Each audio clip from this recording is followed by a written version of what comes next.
Remind আপনাকে একবার করে দিচ্ছি, রিমাইন্ডার হিসাবে আমি কাজ করে দিচ্ছি। 1 কোটি আদিবাসী পশ্চিম বাংলায় নাই, কিন্তু 1.5 কোটি আদিবাসীদের যে নামে যে সার্টিফিকেট ইস্যু হয়, এসটি সার্টিফিকেট ইস্যু হয়ে গেছে।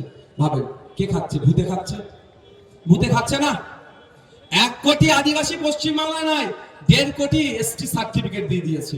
মানে 50 লক্ষ কম করে নন এসটিরা আদিবাসী কোটাতে। এবারে যারা মেডিকেলে যারা চান্স পেয়েছে, 41 জন ডক্টরের কোটাতে আদিবাসী সিট থেকে তারা চুরি করে নিয়েছে, মানে ফেক সার্টিফিকেট দিয়ে 41 জন এই ধরনের। তাহলে 41টা ডাক্তার আদিবাসী সমাজ থেকে কম হলো তো নাকি ভাই? প্রকৃত আদিবাসী সমাজ থেকে। সংরক্ষণ মানে কি? আপনাকে মূল স্রোতে নিয়ে আসা। সংরক্ষণ মানে কি? আপনি আজকে মুসলিম সমাজের কথা যদি বলি, 100 জন সরকারি কর্মচারী থাকলে একজনও সব মুসলমানকে খুঁজে পাওয়া যাবে না। কিন্তু সংরক্ষণ মানে কি? 10% সংরক্ষণ দিয়েছে।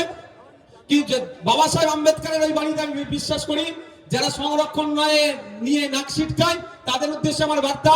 বাবা সাহেব আম্বেদকর বলেছিলেন, যার যত সংখ্যা বাড়ি তার তত ভাগিদারি। চলো এটাতে চলে আসো। সারা পশ্চিম বাংলায় প্রায় 70% দলিত আছে, সরি ভারতবর্ষে 70%। পশ্চিম বাংলায় দলিত যে পার্সেন্টেজ আছে তার অনুপাতে তাদেরকে চাকরি দেওয়া হোক। সারা পশ্চিম বাংলাতে 8% আদিবাসী আছে। 100 জন সরকারি চাকরি করলে 8 জন আপনার আদিবাসী হোক। পশ্চিম বাংলায়